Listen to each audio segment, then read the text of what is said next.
Bonsoir à tous, bonsoir à toutes, bonjour à tous, bonjour à toutes, selon l'heure à laquelle vous me rejoignez. Merci de votre présence. Je suis ravie de vous retrouver comme à chaque fois. Le thème d'aujourd'hui est assez particulier. En fait, il n'a rien de compliqué ni de difficile. Il est juste, comment dire, c'est une notion que nous pratiquons tous les jours et nous ne nous en rendons quasiment plus compte à force de le pratiquer quasi automatiquement, dirais-je. Et pourtant, depuis notre plus tendre enfance, nous avons appris, sans nous en rendre compte, ce qu'est l'équilibre. Nous l'avons appris, bien sûr, en apprenant à marcher. Un pas après l'autre, nous avons perdu l'équilibre, retrouvé l'équilibre, perdu l'équilibre, et ce va-et-vient incessant lors de notre marche, lorsque nous marchons. Et je dirais le premier symbole, la première manifestation de l'équilibre.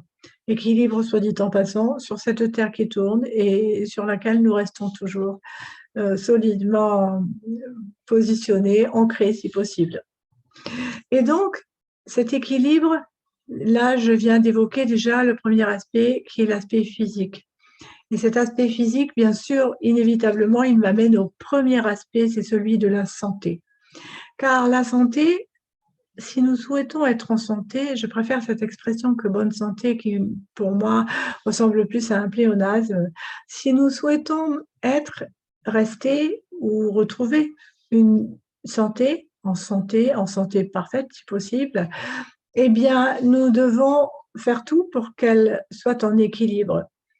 Toutes les petites cellules qui composent notre corps font tout ce qu'elles ont à faire sans que nous ayons à intervenir. À ce sujet, l'équilibre, il est naturellement organisé et maintenu. Cependant, l'être humain s'amuse, si je puis dire, à, à mettre un peu le bazar parfois, et même souvent, en étant tout à fait inconscient de ce qu'il mange, de ce qu'il fait, de ce qu'il pense, de ce qu'il exprime. J'en passe et les meilleurs, nous allons y revenir. Et donc la santé parfaite, être en santé tout au moins, se décline sur, comment dire, sur 4 plans. La santé physique, bien sûr, la santé mentale, la santé spirituelle et aussi la santé émotionnelle. J'ai placé la santé spirituelle avant, alors que généralement je la cite en dernier, parce qu'en fait, peu de gens s'imaginent, se rendent compte que la santé spirituelle joue un rôle important aussi. J'ai presque envie de dire à notre insu. Je ferme la parenthèse de la spiritualité, car je n'avais pas du tout l'intention de développer cet aspect-là aujourd'hui. La santé physique, donc, c'est aussi et surtout, évidemment, ce que nous donnons à notre corps comme nourriture. Là, je reviens à des nourritures matérielles. Et de plus en plus de gens maintenant s'intéressent à leur nourriture, à leur façon de s'alimenter pour qu'elle soit de plus en plus la plus naturelle possible. Je ne ferai pas de publicité pour aucune façon de vivre, façon de se nourrir, façon d'organiser notre vie alimentaire. Euh, mais vous savez bien, vous et moi, ce qui est bon pour notre santé et ce qui l'est moins. D'autre part, la santé mentale est importante aussi, parce que ce que nous donnons à notre mental, ce que nous alimentons par nos pensées, qui elles-mêmes viennent s'insinuer le plus souvent dans notre esprit, si nous n'apprenons pas à les maîtriser, j'ai dit maîtriser et non contrôler, parce qu'effectivement, les pensées, elles fusent, lapsus, les pensées fusent euh, tout au long de la journée, quoi que nous fassions, et il est bien difficile de les contrôler. Cependant, nous pouvons les maîtriser. Et maîtriser nos pensées, c'est en fait là aussi faire tout pour ramener l'équilibre dans nos pensées, dans notre mental. Et ceci est assez, comment dire, peu connu pour l'instant, mais de plus en plus de gens, les scientifiques depuis longtemps, connaissent l'importance de nos pensées. Et nos pensées, rappelons-nous aussi que nos pensées sont à l'origine de nos paroles et de nos actions. Là aussi, il est important qu'elles soient en équilibre les unes avec les autres, c'est-à-dire en cohérence. Et tout naturellement, quand j'emploie le mot cohérence, me vient aussi l'expression cohérence cardiaque. La cohérence cardiaque, en fait, elle vient réguler aussi à la fois l'équilibre de notre corps grâce à l'équilibre de nos pensées. Car la cohérence cardiaque, pour y arriver, nous devons nous devons le décider tout simplement. Si nous nous contentons de respirer simplement comme nous le faisons tout le temps, hein, moi la première, eh bien, c'est sûr, notre corps fonctionne bien, nous respirons, tout va bien. Par contre, lorsque nous avons un peu de désordre, un peu de chaos dans nos pensées, dans nos émotions, puisqu'il y a aussi le côté émotionnel que j'ai évoqué tout à l'heure, si nous voulons être en santé émotionnelle, nous devons absolument garder à l'esprit l'importance j'ai envie de dire, la puissance de nos pensées vis-à-vis de nous-mêmes et vis-à-vis des autres aussi, bien sûr. Et donc, là, il s'agit de l'équilibre intérieur, car l'équilibre extérieur, nous ne pouvons évidemment pas vraiment, pas du tout même, le maîtriser. Nous pouvons juste tenter de lui montrer comment faire pour être mieux, pour se sentir mieux, pour être en équilibre. Et en fait, nous sommes tous, tous les humains, nous sommes tous des funambules qui marchons, qui tentons de marcher sur ce fil qui est de plus en plus secoué ces derniers temps, ces dernières années, dirais-je, qu'il a toujours été finalement, parce que le monde des humains, malheureusement, a souvent, a souvent un peu gâché la vie, s'est gâché lui-même la vie en se bousculant lui-même, en se maltraitant lui-même et en maltraitant les autres, évidemment. Et donc, en ce moment, plus que jamais, nous sommes face à là, cette fois, je vais dire ce déséquilibre permanent qui s'affiche à nous, qui est mis au devant de nos yeux, qui nous est donné à entendre, qui nous est donné de par les réseaux sociaux que j'utilise aussi, puisque je suis là ce soir, ce matin avec vous.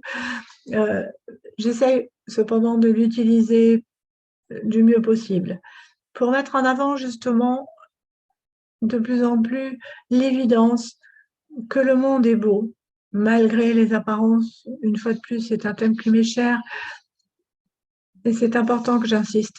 Les apparences, tout ce qu'on nous met en avant, ce n'est pas la vie réelle. Il y a aussi les coulisses du monde humain. J'ai envie de dire que ces coulisses-là, évidemment, nous ne les connaissons pas. Il y a les coulisses propres à chacun, déjà, entre ce que chacun veut faire croire, veut exprimer, tente d'exprimer, de partager, de faire comprendre. Et puis, il y a les coulisses selon tous les domaines de la vie, que ce soit le domaine politique, le domaine social, le domaine culturel, dans tous les domaines qui nous touchent et auxquels nous contribuons, il y a toujours ce qui est mis en avant et les coulisses. Ce qui est mis en avant, par exemple, pour un sportif, ce sont ses résultats, ses scores, lorsqu'il est médaillé aux Jeux Olympiques, par exemple. Les coulisses, ce sont des années de travail, de souffrance pour les sportifs aussi, de même que pour les musiciens. J'aime beaucoup les comparer souvent aussi au travail de l'auteur que je suis. Il y a la sortie d'un livre pour l'auteur qui est une chance, une réussite, un succès, un bonheur. Et en amont, il y a des années de travail avant d'arriver au résultat, tout comme pour le musicien, mais pour le chef d'orchestre, pour chaque musicien qui compose l'orchestre. Et donc, qu'est-ce que l'humanité? C'est en fait, pour employer cette métaphore, c'est un orchestre avec un chef d'orchestre et avec surtout des musiciens qui chacun font de leur mieux pour que l'équilibre soit tellement total et harmonieux. Évidemment, là, c'est le terme qui va de soi au niveau de la musique pour que tout soit en harmonie. Et ce mot harmonieux, tout naturellement, me tend la main pour vous parler justement de cet équilibre que nous pouvons trouver, retrouver, conserver, en essayant de trouver, conserver l'harmonie en nous et avec les autres, avec tous les autres. Car en fait, il y a trois questions. Où se trouve-t-il l'équilibre? Quand sommes-nous en équilibre? Comment le retrouver? Eh bien, voilà déjà quelques pistes que je viens de vous donner, de partager avec vous. Vous les connaissez bien sûr, c'est toujours bon d'avoir un petit rappel. Et donc, il y a aussi les coulisses de la vie. Car en fait, même si nous faisons tous de notre mieux, la vie nous réserve toutes sortes d'inattendus, toutes sortes d'événements incroyables, inespérés parfois, et heureusement, quand ils sont agréables. Et à ce sujet, la métaphore qui me vient, c'est celle du pilote d'avion qui qui pilote à vue, en fait, qui n'a pas d'instrument. Et il pilote juste avec ce qu'il voit à travers le hublot. Et tout autour de l'avion, il se passe des tas de choses que le pilote ne peut pas forcément voir.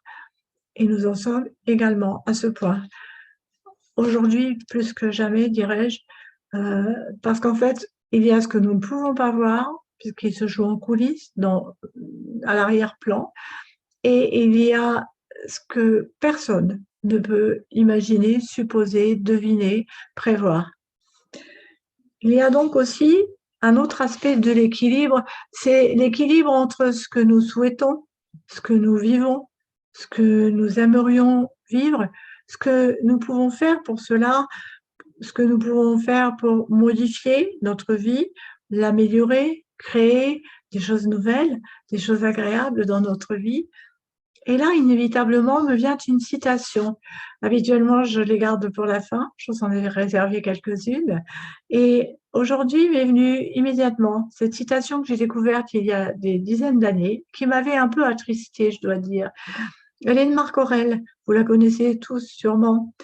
Il nous disait que la force me soit donnée de supporter ce qui ne peut être changé et le courage de changer ce qui peut l'être, mais aussi la sagesse de distinguer l'un de l'autre. Car en fait, les deux premières parties de cette citation, que la force me soit donnée de supporter ce qui ne peut être changé, même si ça n'est pas facile, la force nous est toujours donnée. Et le courage de changer ce qui peut l'être, c'est aussi, au risque de choquer quelques-uns, je dirais c'est à la portée de chacun, de changer ce qui peut l'être.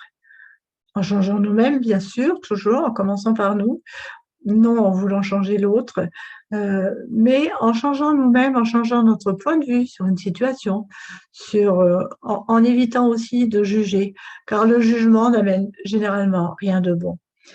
Par contre, pour la troisième partie de cette citation, avoir la sagesse de distinguer l'un de l'autre, ce qui peut être changé de ce qui ne peut l'être, c'est là où c'est le plus difficile.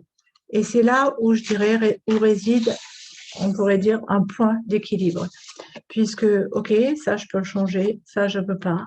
Et donc, entre les deux, eh bien, il y a ce juste milieu dont parlent aussi certaines philosophies.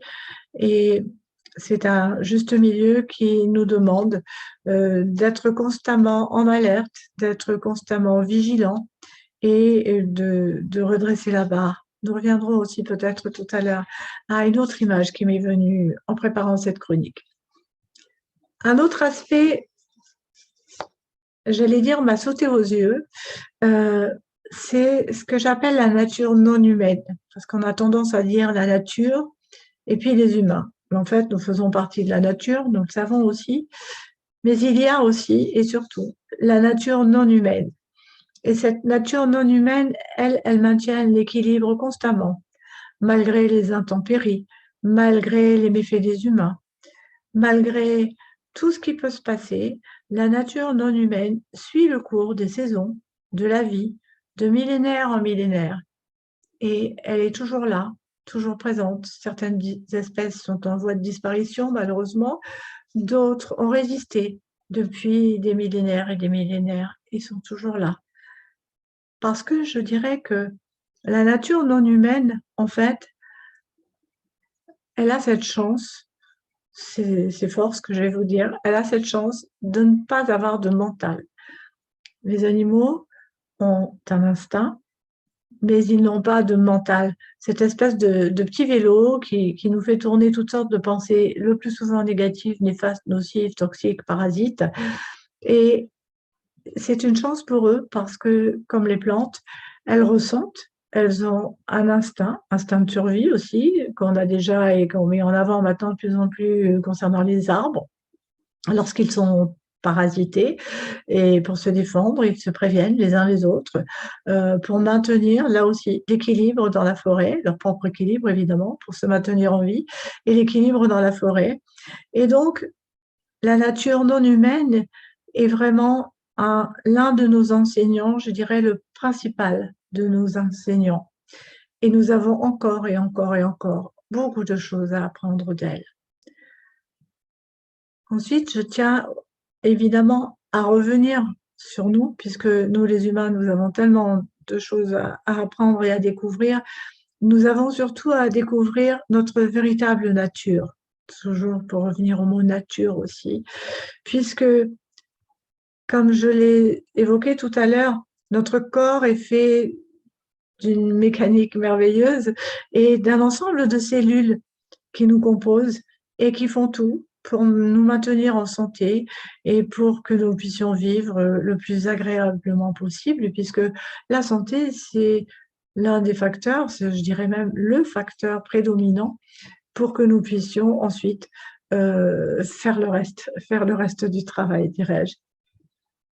C'est à nous de décider donc si nous voulons vivre en harmonie, puisque l'harmonie, nous y revenons aussi à propos de la musique tout à l'heure, et à propos de l'équilibre, c'est une harmonie avec nous-mêmes, avec les autres. Et pour que cette harmonie soit favorable avec les autres, c'est à nous à y veiller, toujours, encore et encore. Pas juste une fois de temps en temps en disant, OK, aujourd'hui j'ai été sympa avec mon voisin ou avec un ami qui était en difficulté. Non, c'est tous les jours. Tous les jours nous revient le fait de pouvoir maintenir cet équilibre à tout niveau, à tout point de vue. C'est là, dirais-je, notre seul et véritable pouvoir. C'est mieux que ça, c'est mieux que ça. C'est à la fois notre pouvoir et notre responsabilité. Ne plus nous comporter comme des enfants gâtés à qui tout est dû, des enfants gâtés et ingrats qui se croient au-dessus de tout. Nous en voyons beaucoup trop de ces exemples-là autour de nous. Des humains qui se comportent de la sorte, il y en a beaucoup trop. Et il ne s'agit pas de juger les uns et les autres. Il nous arrive à tous de faire des erreurs, il nous arrive à tous peut-être de temps en temps nous comporter comme des enfants, c'est sûr. Cela dit, il est important quand même de nous souvenir aussi que nous sommes tous égaux. L'étymologie du mot équilibre vient du mot latin equus et du mot balance, libra, qui veut dire balance. Et c'est l'une des définitions du dictionnaire étymologique du Petit Robert, reprend position stable, égalité de deux forces, maîtrise physique. Là, il est question uniquement de maîtrise physique. Selon moi, comme je vous le disais tout à l'heure, ce qui est important aussi, c'est la maîtrise mentale et émotionnelle. Un autre aspect m'est venu à propos de cet équilibre.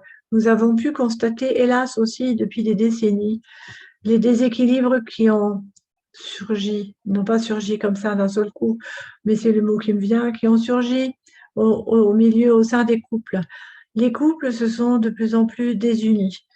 Et pourquoi? Parce qu'en fait, ils ont perdu l'équilibre. Bien sûr, il y a la notion d'amour, il y a la notion d'entente, la notion de caractère, de liens familiaux, sociaux, de tout un tas de choses qui entrent en jeu. Je ne viens pas là faire une étude du couple, loin s'en faut. Cela dit, étant donné que l'équilibre a été rompu, le couple s'est désuni et tombé, car c'est aussi l'un des mots contraires à l'équilibre, c'est le mot chute. Et en fait, c'est la chute qui a entraîné le déséquilibre qui a entraîné la chute et qui a entraîné le fait que le couple soit obligé, soit arrivé à un point de non-retour de se séparer.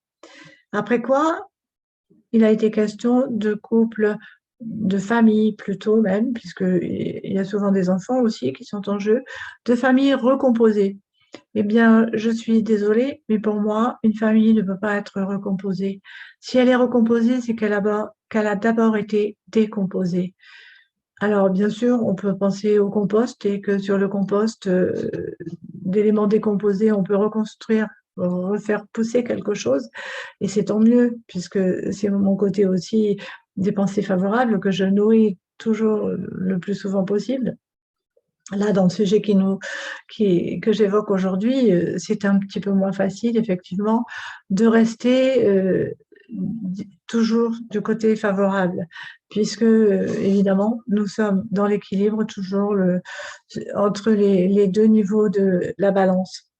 Et donc, euh, il y a aussi une expression qui m'est venue, c'est être de bonne composition. Pour revenir à l'exemple du couple de tout à l'heure, même en famille, au sein des enfants d'une fratrie, quand chacun est de bonne composition, l'équilibre va de soi, dirais-je. L'équilibre, il se fait naturellement, il se fait, oui, naturellement, tout coule de source.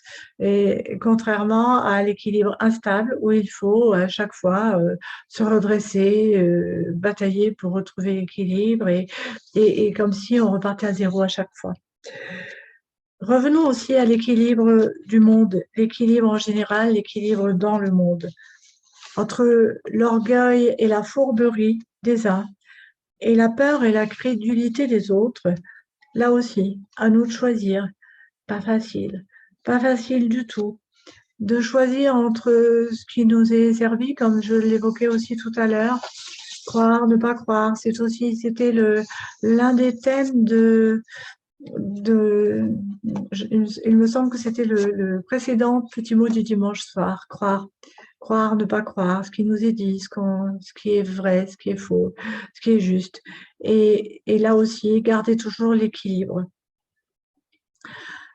Nous arrivons presque à la fin de ma chronique et je vais bien sûr partager avec vous maintenant les quelques citations que j'ai trouvées à ce sujet.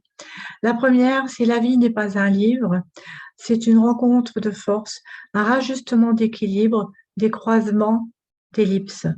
C'est Maurice Gagnon, qui était un écrivain canadien francophone du XXe siècle, qui nous a transmis cette pensée que je trouve très pertinente.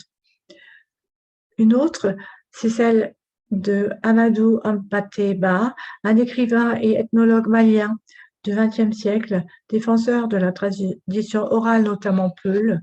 Je l'ai là aussi déjà cité, je ne sais plus si c'est dans mes chroniques ou dans mes ouvrages. Cette fois, il nous dit: l'homme, c'est l'univers en miniature, l'homme et le monde sont interdépendants, l'homme est le garant de l'équilibre de la création. Et là, ça fait référence bien sûr à ce que j'appelais tout à l'heure la nature non humaine, à nous donc de rester garant et d'être, je dirais, de mériter d'être garant de la nature au sens large, puisque nous en faisons partie. La dernière citation, c'est celle que j'ai gardée pour la fin, puisqu'elle fait référence à l'amour et c'est le thème qui m'est le plus cher. C'est car l'amour n'est pas un état, mais une action continuelle, une sorte d'équilibre dynamique qui se met en question à chaque instant. C'est Jean-Claude Hamel, le président de l'Association de la jeunesse auxerroise de football de la fin du XXe et du début du XXIe siècle, qui nous a partagé cette façon de voir à la fois l'amour et l'équilibre.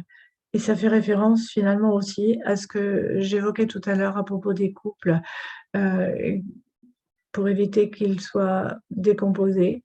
Faisons tout pour que l'équilibre soit toujours maintenu et le plus constant possible.